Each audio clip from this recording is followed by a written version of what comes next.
Void Miner, Guild of Stone, Part 5, Chapter 21, Trial by Fire. The hub never truly slept, but mornings were the worst. Not for the gentle rise and fall of station lights or the low hum of the central reactor, but for the tension that simmered in every corner, every docking bay, every hollowed-out hold. Art could feel it in his chest, a weight pressed down on him as tangibly as gravity ever had. Calm wasn't something you trusted out here. Calm meant someone was about to overreach or collapse entirely. He'd been hunched over the widow's console when the alert pinged through the guild channel. The signal wasn't loud, just a crisp, high-priority notification, but it carried urgency heavy enough to set his teeth on edge. "Kara," he said, voice low but firm, "we've got a situation." She was already moving before he finished. Her eyes were sharp, alert, and the calm warmth she usually carried had vanished into that focus he trusted. "What happened?" Arg didn't answer right away. He pulled up the channel feed. A miner's voice, frantic and raw, came through. "We've got cut lines, 3 canisters lost, pressure dropping fast, guild intervention needed immediately." Arg's jaw tightened. Sabotage. Theft. Dangerous, especially when lives, or at least livelihoods, were at stake. "Resource theft," he said finally. "Someone's trying to bleed a claim dry. Let's move." Kara's nod was subtle but decisive. She didn't ask questions. She didn't hesitate. This was the guild's first real test. The concourse of the hub was a chaos of raised voices and tension when they arrived. Crews from multiple claims had gathered, forming tight clusters, eyes sharp and defensive. Station security lingered at the edges, hesitant to intervene. Voices rose as soon as Arg stepped into view. "Finally, took you long enough. You think the guild can actually stop anything? This is why we said it would never work. All talk and no action." Arg didn't flinch. He let the noise wash over him, stone-faced. He had seen this before. Chaos disguised as argument. The trick was anchoring it, holding it steady. Kara raised her hands, her voice slicing through the din. "Everyone quiet. Stop shouting. You'll get nowhere if you can't hear each other." The effect was immediate, temporary, but noticeable. People paused, chins high, waiting to see what would come next. Arg took the moment to speak, letting his voice carry the authority earned from years in the belt. "Who cut the lines?" A stocky miner stepped forward, hands trembling slightly. "D-section crew. Saw their mark on the clamps. They've been edging into our claim for weeks." Arguments erupted again, some accusing, some denying. Arg raised a hand. Silence returned. His voice was calm, deliberate. "Enough. This will be settled through the guild.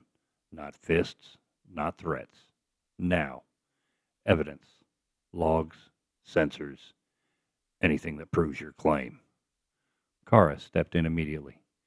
"Bring your records, docking logs, sensor reads, timestamps, anything that shows who did what and when. We will arbitrate. The guild isn't here to take sides, but to prevent losses like this from spiraling into conflict. Understand?" The crowd settled, grudgingly. They didn't like being told how to act, but the weight of organization was heavier than any argument. Arg led the way to D-section, the accused crew trailing nervously behind. The docking bays were clamped, smell of oil and dust hanging thick. The umbilical lines for resource transfer hung like metallic vines, and 3 of them bore clear, deliberate cuts. Arg crouched and inspected the scarring. Not wear, not accident. Clean, sharp, intentional. "This wasn't neglect," he muttered. "This was deliberate." The accused leader stiffened. "Doesn't prove it was us." Kara was already pulling logs from the bay consoles, projecting sensor readings and docking schedules into the wall. 2 nights ago, a hauler from your claim docked exactly when the pressure dropped. Check the timestamp. No error, no coincidence." Arg leaned forward. "Want to explain why your schedule aligns with these losses?" Silence. One by one, The rest of the crew avoided his gaze. Evidence mattered out here more than words, more than threats. Back in the concourse, Kara laid the case before the gathered miners. The evidence was clear, clean, irrefutable. Arg added weight with his presence, his calm authority filling the room. Punishments weren't cruel, just enough to enforce accountability. D section would return double the lost resources and submit to oversight for 3 cycles. There was tension as the crowd absorbed it. Not everyone liked the verdict, but grudging respect began to thread through the murmurs. An older miner, leaning against a support column, spat on the floor and muttered loud enough for his cluster to hear. "Maybe this works after all." The words spread. Not cheers, not applause. Just recognition that the guild could function, that rules and fairness might exist here, in a place usually ruled by desperation and fists. Arg caught Kara's eyes across the concourse. There was no triumph in either of them, no gloating, but acknowledgement. They'd passed a test, and the guild had survived. Throughout the rest of the shift, Arg stayed at the forefront. He guided crews, checked that sanctions were followed, and made sure that no further attempts at sabotage could take root. Kara was at his side, her calm precision complementing his steadiness, catching discrepancies he would have missed, projecting confidence to the crews. Together, they moved through the hub like a single unit, an anchor of authority and fairness. It was the first day they'd felt the guild move beyond concept, beyond planning, into action. Every complaint that came in, every report checked, every crew guided. Everything became proof that organization could outweigh chaos. By the end of the day, the concourse was quieter. Crews filed back to their respective claims, some muttering under their breath, others nodding in cautious agreement. Arg allowed himself to exhale, not relief. He didn't do relief, but recognition. Kara caught his gaze and tilted her head slightly, a subtle question in her eyes. He gave a curt nod. No words needed. They'd done it. They'd survived the first trial, and the hub had noticed. For the first time, Arg thought maybe the guild wasn't just a mess of good intentions and bureaucratic theory. Maybe, just maybe, it could work. And somewhere in the background, the murmur repeated like a low chant. Maybe this works after all. Chapter 22. The Offer. The hub hummed low, an endless background drone under Arg's boots as he stepped across the main concourse. The morning lights reflected off worn metal surfaces, highlighting scratches, smudges, and the occasional gleaming panel recently polished by conscientious crews. It was a piece of perpetual movement, airlock cycling, cargo bots sliding across rails, and the constant chatter of comm channels carrying fragments of conversations, arguments, and deals being struck in low tones. Arg kept his gaze low, hands tucked into the pockets of his worn flight jacket, sensing the pressure building behind him long before the formal meeting was scheduled. Kara had been already moving through the crowd, her stride precise, purposeful, weaving between station workers and miners with a grace that belied her sharp mind. She glanced at him once, just a flicker of an eyebrow, and then went back to her notes. He followed, quiet as always, acutely aware of the significance of the day. This was the culmination of weeks of work, of testing, observing, correcting, mediating, arguing, and enforcing, every effort made to stabilize the fledgling guild and prove its worth. And now the hub commander had asked for a formal meeting. Arg didn't like the word formal. The meeting room was a recycled cargo hold, stripped down to its bare essentials. A central table scarred with years of use, chairs bolted to the floor, and a wall-mounted display flickering with the hub's logistics overview. A few senior station officers were present, their posture stiff, eyes calculating. Kara slipped in beside him, silent but vigilant. The commander's gaze landed on Arg the instant he entered. There was recognition there, not awe, not fear, but respect. "Arston," he said, voice low but carrying through the room. "Thank you for coming promptly. I'll get straight to the point. The guild is functional now, but it needs direction. Someone the crews respect, someone who can enforce fairness while guiding its growth. We'd like you to take that role. Guild Master, formally." Arg's eyes narrowed. Guild Master. The word felt alien, heavy with expectation, responsibility, and bureaucracy. Things he had spent years avoiding. Mining had taught him about danger, precision, and endurance. But leadership? That was something else entirely. "I'm a miner," he said finally, voice rough from disuse in these type of conversations. "Not a leader." The commander leaned forward, hands flat on the table. "You've demonstrated leadership every day since this began. You've enforced rules, mediated disputes, and earned the respect of those in the belt. This isn't about wanting it. It's about being capable." Arg shifted, restless, scanning the room. He could feel the weight of every miner's eyes, some skeptical, some wary, some silently encouraging. He had learned long ago to read the room, the subtle shifts, the tensing of shoulders, the quick glance to another for confirmation. He had survived far too many years in the belts by trusting what he saw rather than what he heard, and what he saw now was pressure, expectation, and the trap of authority stretching before him like a net he didn't want to be caught in it. "I don't want it," he said, more firmly this time. "I've led men before, yes. Fought wars, yes. But that was different. This is about miners, their livelihoods, their survival. I can advise, enforce fairness when called, and make sure lines don't get cut. But calling myself a leader, that's not me." Kara stood quietly beside him, silent, letting him have the floor. The commander's eyes flickered to her. "You don't see the bigger picture," he said. "The guild needs a symbol, someone who can hold the line while it grows. Someone like you." Arg shook his head. "I hold lines already. That's my job. I don't need a title for it. Give me rules. Let me enforce them. But don't give me authority I don't want. Authority isn't safety. It doesn't make anyone stronger. It makes targets. And I've survived long enough avoiding those." There was a pause.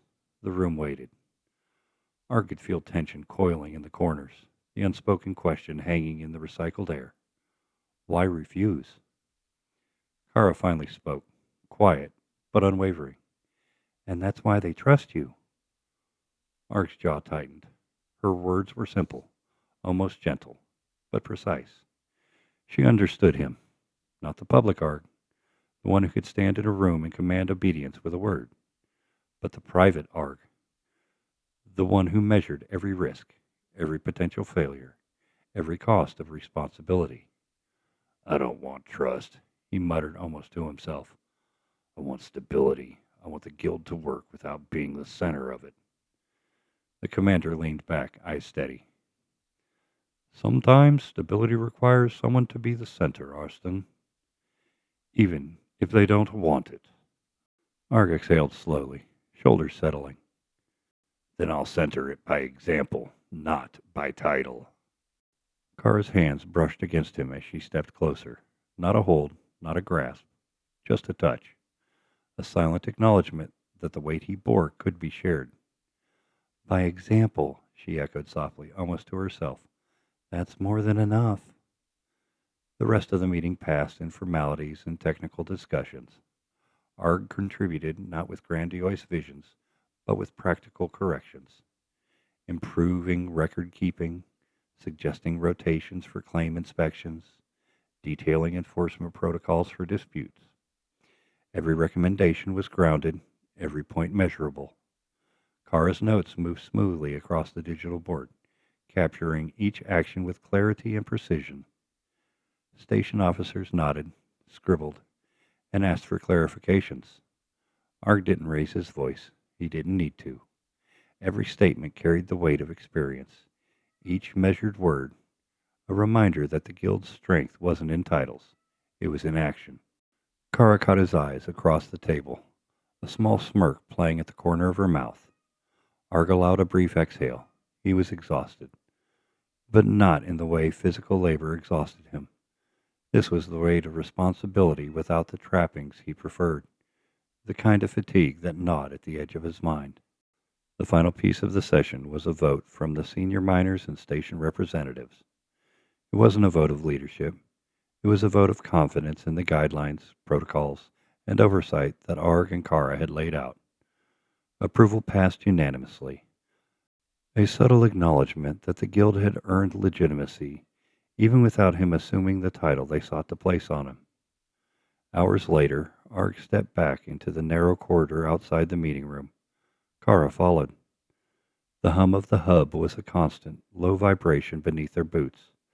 The usual clangs, his stare, and distant machinery blending into a background heartbeat. "You didn't take it," Kara said, voice quiet. "I told them why," Arg replied, hands stuffed into his pockets. "I'll run the guild from the floor, not the chair. I'll enforce, mediate, and keep it honest. That's enough." Her expression softened, eyes holding his. "And that's why they trust you. They see what you do, not the title. You've never needed a sign on a door to lead." Arg let the words settle. There was no rush, no need to argue. He knew she was right, and in the quiet between them, the foundation of trust deepened. They moved down the corridor together, shoulder to shoulder, not speaking for a while. It was comfortable. Rarely had Arg experienced comfort without wariness. But here, with Kara, with the guild taking root around them, he could allow it. Just a little. Enough to breathe. By the time they returned to the Widow, the glow from the hub's exterior lights bathed the corridors in a soft, artificial dawn. The station was alive, buzzing with routines. Yet beneath it all, there was a new current. Respect, acknowledgement, and a subtle hope that the guild could endure. Arg climbed the ladder into the Widow's cockpit, Kara close behind. He sank into the familiar chair, rubbing the back of his neck. "No titles," he muttered more to himself than anyone else. "No promises I can't keep." Kara settled into the bench beside him, scrolling through logs and notes from the day. Her hand brushed his occasionally. Deliberate, but casual. A reminder that they were still two bodies in a world of chaos, finding order where they could. "You know," she said softly, eyes not leaving the screen, "they'll follow you anywhere. They already do." Arg didn't reply immediately. He looked at the viewport where the station lights flickered against the darkness of the belt. He felt the weight of responsibility settle comfortably on his shoulders, heavier than any tool or rig, lighter than any title. He had influence without ceremony, respect without the burden of a throne. And somehow, that was enough. By the time the hub's evening cycle dimmed lights and the automated systems began throttling down for night, Arg and Kara had gone through reports, corrected minor discrepancies, and guided one final group of crews back to their assigned claims. The guild had survived its first true test without a formal leader, and for Arg, that was all the affirmation he needed. Kara leaned against the bulkhead, head tilted back, letting the quiet settle over them. Arg watched her for a long moment. She was calm, collected, yet alert, always calculating next steps even in the moments of repose. That precision balanced his pragmatism. Together, they had built something more than a guild. They had built trust, a foundation stronger than any title could have imposed. He finally let himself relax, leaning back in the pilot's chair. "Tomorrow," he muttered, "we keep doing this. No titles. Just work. Just fairness." Kara's eyes met his, a faint smirk returning. "And that's why they trust you," she repeated, softly, almost a whisper, as if committing the statement to memory. Arg allowed himself a rare, brief smile. Titles didn't matter. Respect mattered. Trust mattered. And with Kara and the guild taking root, it was enough. Chapter 23. Milestones. Kara moved through the hub with a sense of purpose that had been slowly building over the past weeks. The corridors, once a jumble of crews and scattered cargo, had begun to feel alive in a different way. Not the frantic pulse of chaos, but a steady rhythm of coordination. The guild was no longer an idea whispered over cramped tables or scribbled in makeshift notes. It was active, functional, growing. She checked the list again, running her finger along the edge of the digital tablet she carried. Claims inspected, safety rotations confirmed, compliance logs updated, and communications established with the outer rigs. Every entry represented hours of negotiation, enforcement, and quiet persuasion. Most of it had fallen to Arg, of course. His technical oversight, his calm but firm direction, his ability to command respect without claiming authority. She had learned, over time, to let him do what he did best. And he had learned to let her handle the people-facing part, the diplomacy, and the persuasion that weren't his comfort zones. The morning shift had already begun in the hub. Crew members scurried between airlocks and transport tubes, hauling supplies and adjusting maintenance drones. Kara spotted a few familiar faces, miners who had initially resisted the guild, now nodding as she passed, acknowledgement rather than suspicion in their eyes. Some gave her small smiles, tentative but genuine, a reflection of the credibility that had started to stick. She paused at the edge of the concourse, watching a cargo pod being maneuvered into the storage bays. The dock workers coordinated with precision, a rhythm that reflected the early effects of guild oversight. Protocols had been implemented for cargo safety, for equipment checks, for emergency communications. The routines had become ingrained, almost subconscious in some cases, and that, to Kara, was a victory more tangible than any speech or policy ever could be. Arg emerged from the control room at that moment, boots clicking against the metal floor. He carried a small stack of schematics under one arm, a tablet in the other. His expression was tight, focused. She fell into step beside him, letting the familiarity of shared space settle over her. "They're holding up better than I expected," she said softly. Arg's eyes didn't leave the tablet. "They're holding up because they have to, because it's safer, because it works. Not because I told them to." She glanced at him, half smiling. "That's exactly why it works, because you didn't try to make it about yourself." He grunted. "Don't get used to me sounding philosophical." The first laugh they shared that morning felt easy, carried without pretense, filling the narrow space between them as they walked. Kara let herself enjoy it. These small moments of connection were fleeting but necessary. A reminder that amid the labor, the responsibilities, and the persistent tension of building something new, there was a human element that needed tending. By midday, Kara had gathered the senior crews for a review session. The guild's protocols had been circulated in digital packets, printed sheets, and briefings on the docks. Now was the moment to see whether theory translated into practice. "All right," she began, projecting her voice just above the hub's low hum. "We've implemented rotations for rig inspections, emergency procedures, cargo handling, and communication checks. Accidents have already decreased by nearly 20%, and that's just in the first week. Let's hear from your teams." One by one, foreman and crew representatives gave reports. Maintenance checks being completed on time, fewer near misses on the conveyor decks, improved coordination with off-station miners. There were moments of constructive criticism, small suggestions for tweaks, but the general consensus was clear. The guild's structure was working. Arg listened quietly from the back, occasionally adjusting the tablet he carried, annotating notes and minor corrections.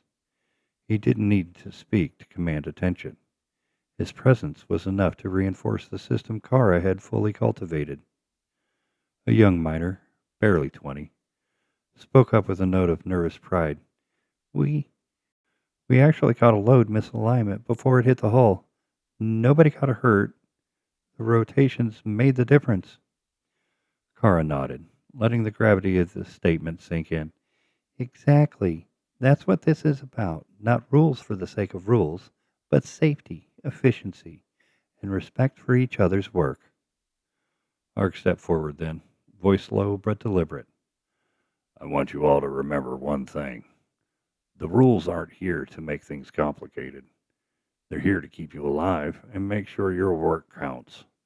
Do it wrong, and the system fails. Do it right, and it protects everyone. Heads nodded, quiet acknowledgement. Not applause. There was a rhythm here. Subtle, real, meaningful. The afternoon was spent auditing additional rigs, reviewing logs, and correcting minor deviations from protocols. Kara moved among the crews, offering guidance and encouragement. Each interaction reinforced the sense that the Guild wasn't an abstract entity, but a framework that made tangible differences in daily work. A particularly tense moment arose when a dispute broke out between two foremen over resource allocation. Kara stepped in immediately, using her calm voice and measured logic to de-escalate the situation. Arg observed, stepping forward only when enforcement of agreed-upon rules was necessary. Together, they functioned as a unit, Kara mediating, Arg reinforcing, the guild structure solidified by both leadership and compliance. By late afternoon, Kara finally allowed herself a moment to breathe. She leaned against the bulkhead, watching miners move in synchronized patterns, cargo flowing smoothly, communication checks passing without interruption. This was the culmination of their efforts. Not a single triumph, but a sustained chain of small successes that together formed the backbone of something larger. Arg approached, hands in pockets, eyes scanning the activity. It's working, he said quietly, almost to himself. She turned to him, a faint smile touching her lips. It is, and not because we forced it, because they chose to follow the system, because it protects them, not because we dictate it. He nodded slowly. Good. That's all the leadership I needed. Her gaze lingered on him, recognizing the paradox in his words. Authority without claiming dominance, influence without a title. That balance had been the keystone of the Guild's early success, and she knew it. Evening settled over the hub, the artificial lights dimming as night cycles began. Kara and Narg returned to the command office, where the hub commander waited. He stood behind the central console, arms folded, a faint smile on his face. You've done well, he said, voice steady, carrying over the low hum of systems. I expected competence, yes, but this is more than competence. You've taken an idea and made it real. Miners are following protocols, accidents are down. Morale is up. The Guild is no longer an idea. It's real. Kara felt a flush of satisfaction, but didn't allow it to tip into pride. She looked at Arg, who merely nodded, stoic as ever, though she caught the briefest hint of approval in his eyes. That's exactly what we were aiming for, she said, voice calm but infused with quiet triumph. We're laying the foundation. It's up to everyone else to build on it. The commander's gaze shifted between them, as if measuring the unspoken partnership, the silent coordination that had carried the Guild from concept to reality. Kara could see the acknowledgement in his eyes. This wasn't just about the protocols or the enforcement. It was about the synergy between two people who understood the belt, its dangers, and its people. Arg spoke quietly, voice carrying just enough to be heard in the small office. It's working because it's practical, not because it's shiny, not because it has a name, because it works. The commander inclined his head slightly. Sometimes, Austin, that's all leadership needs to be. Practical, effective, visible in results. Kara leaned against the console, watching Arg for a reaction. He offered none, his expression unreadable. But she could sense the faint relaxation in his posture, the subtle ease that came when work was done well, when effort matched outcome. Later, in the quiet of the widow, Kara reviewed logs and reports from the day. Arg sat nearby, leaning back in the pilot's chair, eyes half closed but alert.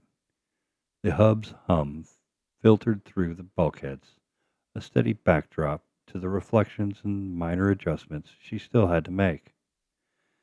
This feels right, she said softly. Not perfect, not done, but right. Arg nodded without looking at her. Right is enough. Anything more is just polishing a ship that already floats. They shared a rare, brief laugh, the kind that didn't need explanation, and in that moment, Kara felt the full weight of accomplishment settle in.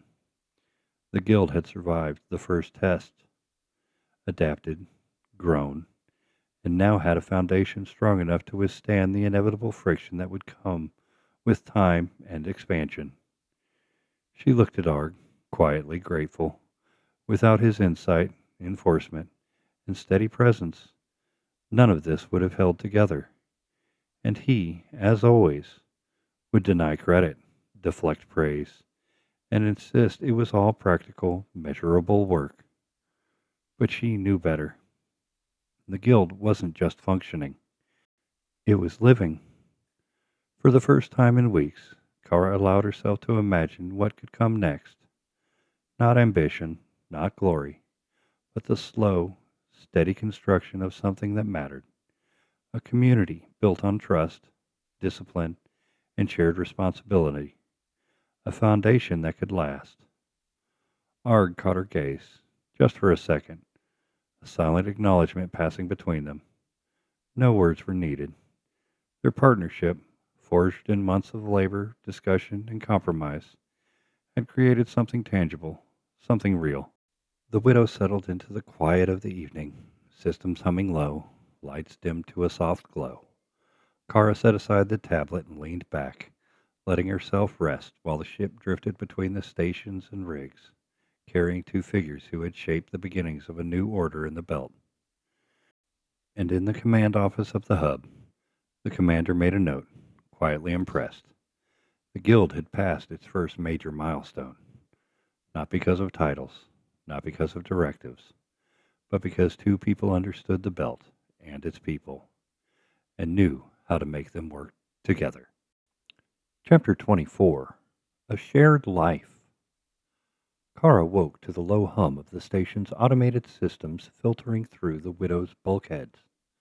The soft vibration against the deck was almost comforting, a reminder that despite the chaos outside, some things were steady. Outside the viewport, the vastness of the belt stretched in every direction, the fractured light of distant stars bouncing off polished cargo modules and transport rails. It was quiet now, the morning shifts just beginning, and for the first time in months Kara felt that she could breathe in the rhythm of the hub rather than fight against it. Arg was already up, crouched over the maintenance bay, sleeves rolled to his elbows, hands greasy with the inner workings of a conduit relay he had been fussing over for hours. The smell of burned insulation and machine oil mingled with the recycled air, a scent that had become oddly home-like.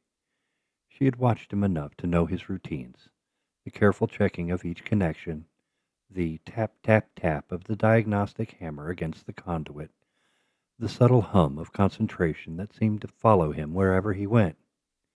You know, she called softly, letting her voice carry over the bulkheads, you could let me do that. I can handle a conduit relay. Arg glanced up, one eyebrow raised, lips twitching in a half-smile. And risk it shorting the entire comm grid? He shook his head and returned to the work. Nope, not today. You can supervise. She stepped closer, leaning against the edge of the bay. The air smelled warmer here, not from heat, but from the close presence of another body. In the widow, space was tight. Every movement was a negotiation, every action a shared chore. She had long since stopped expecting privacy in the way she had once understood it. And yet, being near Arg felt less like compromise and more like a comfortable awareness. I'm supervising, she said, lifting her arms as if they granted her authority.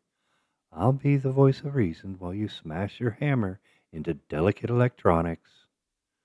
Arg chuckled, a short, rough sound that reverberated in the small room. Voice of reason, huh? He glanced at her, hands still busy, and she caught the faintest glimmer of amusement in his eyes. Good luck with that. By mid-morning, they had finished the maintenance run. The widow was humming steadily, lights glowing softly along the corridors. Systems were online, comms tested, and diagnostics complete.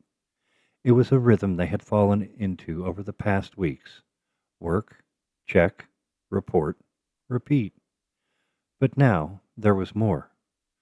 Small rituals that were neither mandated nor necessary for the guild's operation, but had become part of their shared existence. Breakfast was the first of these. Kara unpacked a small rations pack, sharing it on a crate near the galley bulkhead, while Arg pored over the daily logs. She had started adding tiny touches, a bit of spice here, a cube of dried fruit there, not enough to call it a proper meal, but enough to make the act of eating together feel like a ritual. You always pack too little food, Arg said, peering up from the table. Maybe I want you to talk to me more, she teased, tearing a small piece of protein bar and holding it out to him. He took it with a reluctant grin. Fine, but next time we're adding another ration pack, don't try to starve me into conversation. They ate in quiet companionship, the kind of silence that carried warmth instead of tension. Every shared glance, every small gesture, passing the table, adjusting a crate so it served as a makeshift chair, built the unspoken fabric of routine. After breakfast, they moved on to other tasks, cleaning, organizing supplies, calibrating the environmental controls.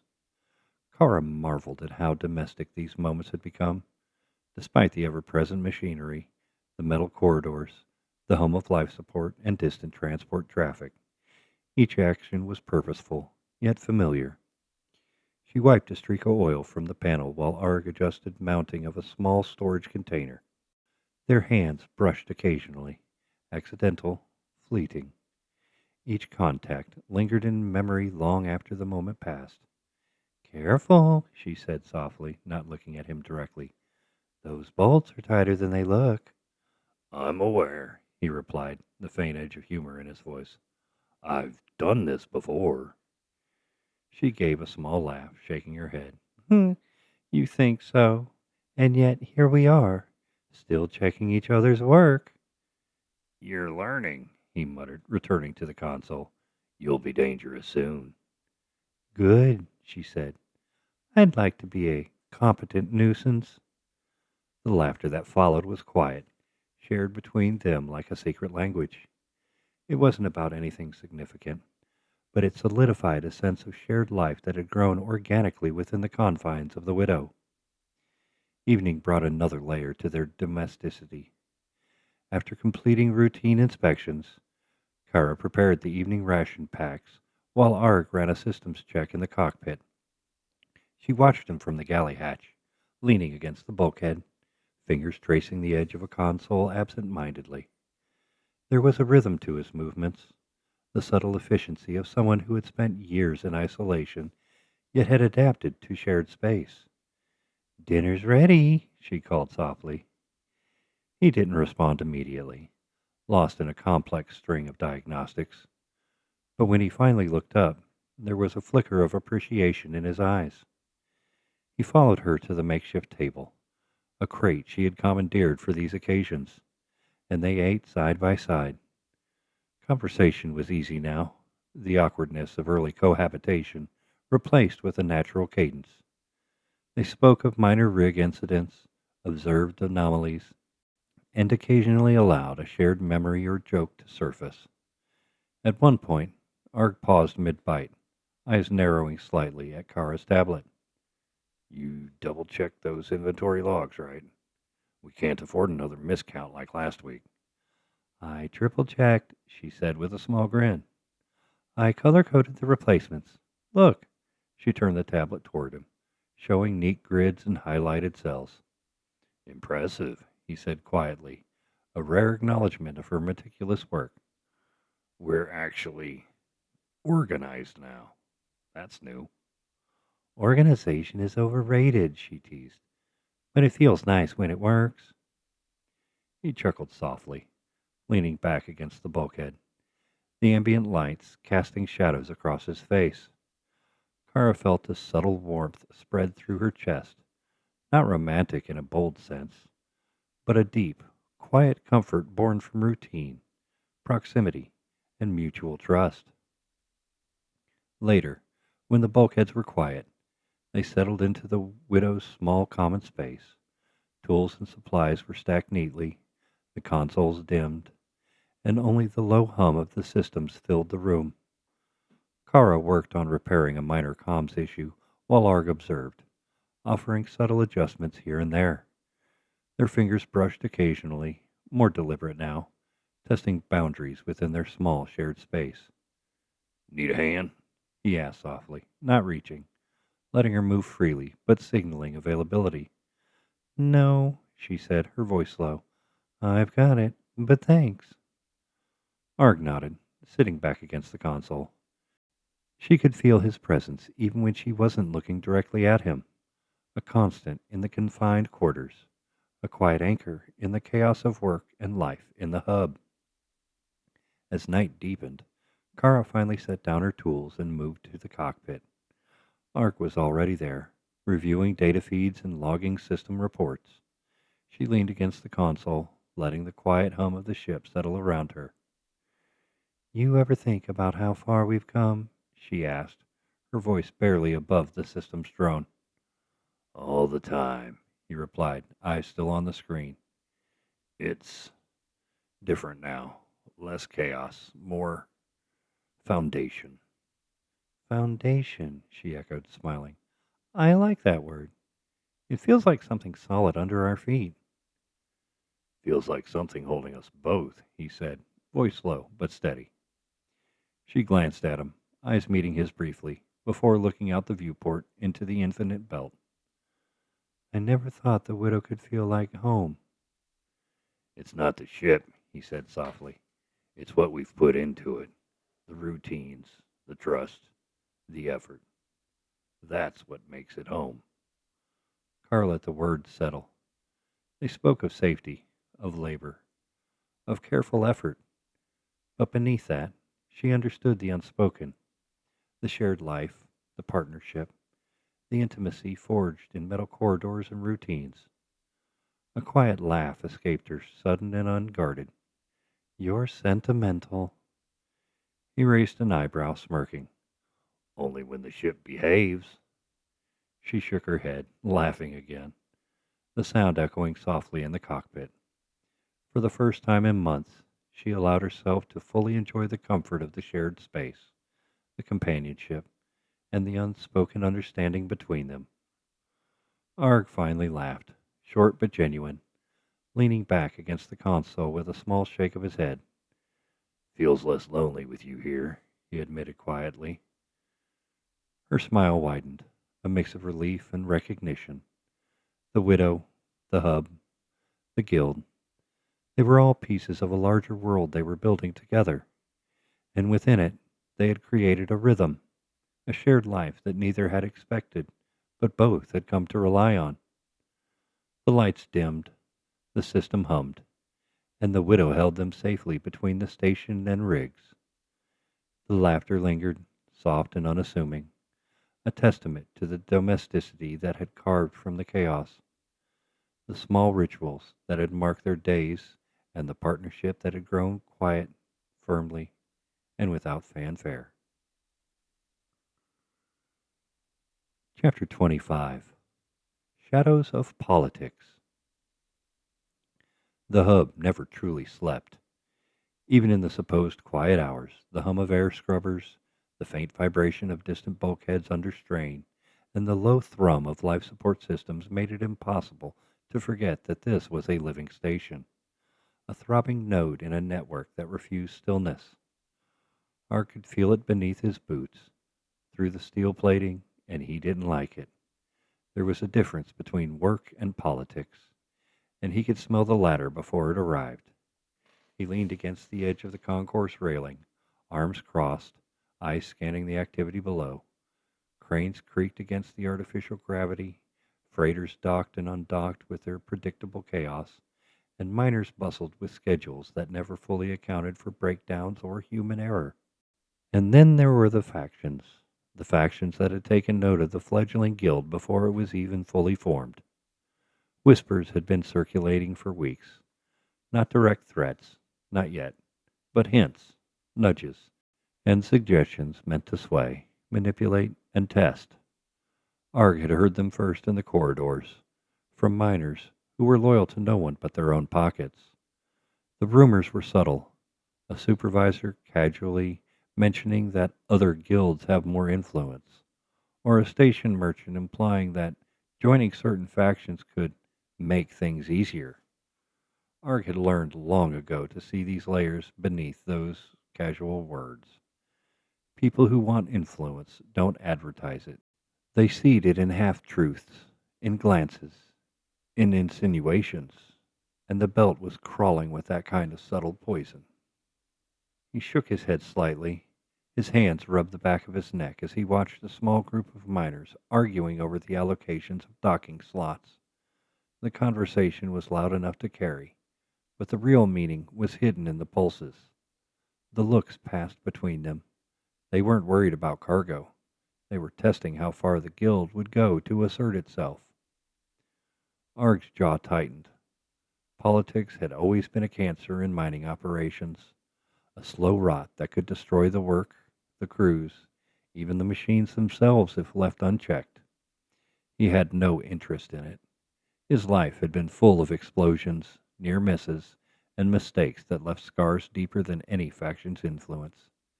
He wanted order. He wanted safety. He wanted work done.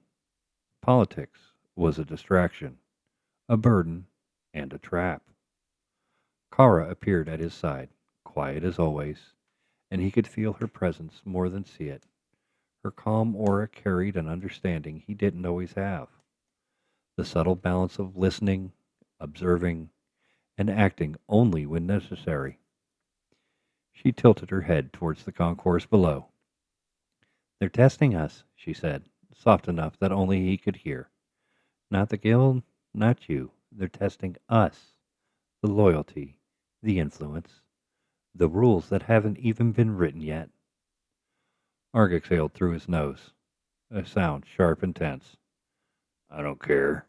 Tests are for those who want to fail. Her lips twitched, almost a smile, but she didn't speak. That quiet confidence of hers had been studying him for months now, and he knew she understood his reluctance.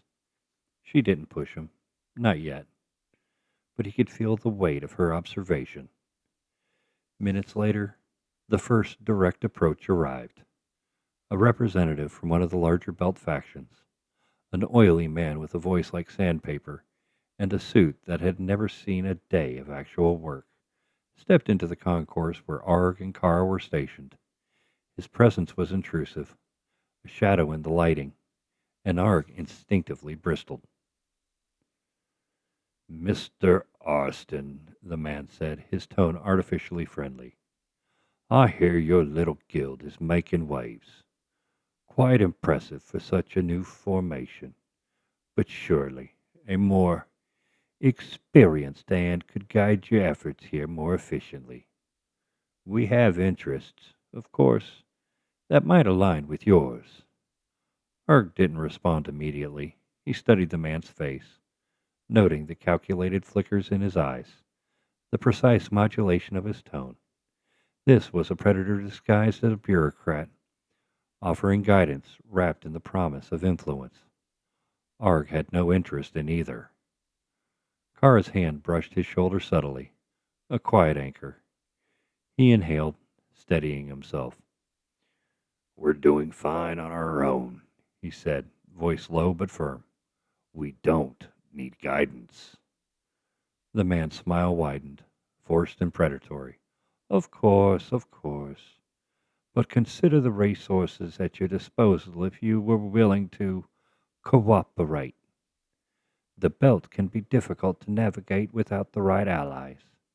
Surely 2 skilled individuals like yourselves wouldn't want to struggle unnecessarily. Ark's hand clenched into fists at his side. He didn't speak. He let the air carry his refusal, let the silence grow heavy around the man until it became almost tangible. Kara stepped forward then, her own voice even, calm, but sharp enough to cut through the tension. We're aware of the resources available. We're also aware of the risk of taking them from parties whose interests lie elsewhere. Our focus is on the miners and the crews, not political influence, not alliances, not favors. The guild exists for them, not you. The man's eyes narrowed slightly, but his smile remained intact. I see. A principled stance. Admirable. Perhaps too principled.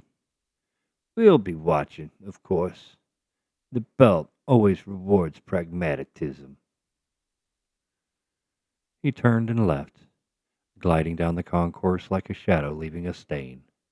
Arg exhaled sharply, tension leaving his shoulders in a slow, measured release. He glanced at Kara.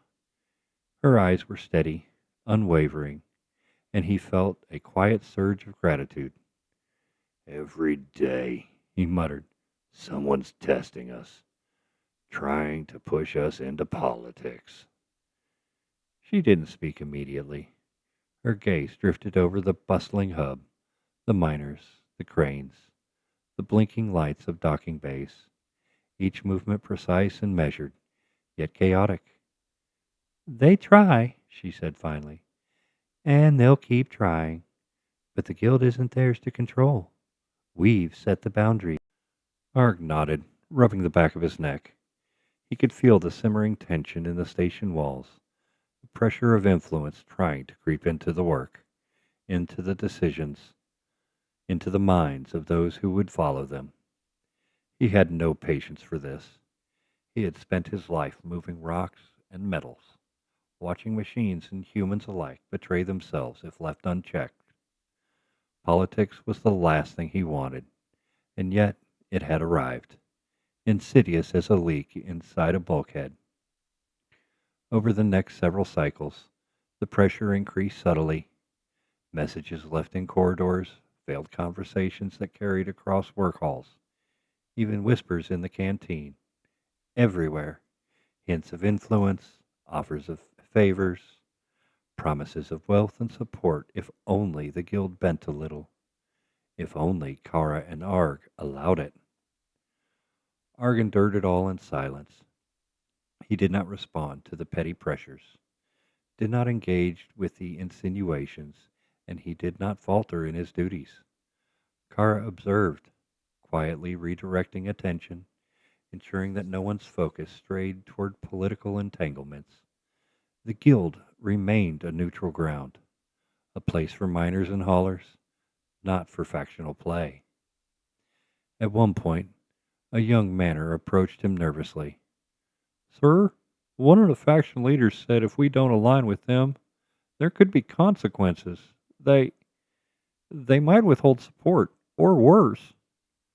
Arg looked at the boy, seeing his fear and confusion in his eyes. He crouched slightly to meet him at eye level. Listen, He said firmly. they can try to intimidate, they can try to manipulate, but we stick to what's right. We don't bend for threats. We don't trade our principles for favors. Keep your work tight, follow the safety protocols, and trust in the guild. That's your protection. The boy nodded slowly, swallowing hard.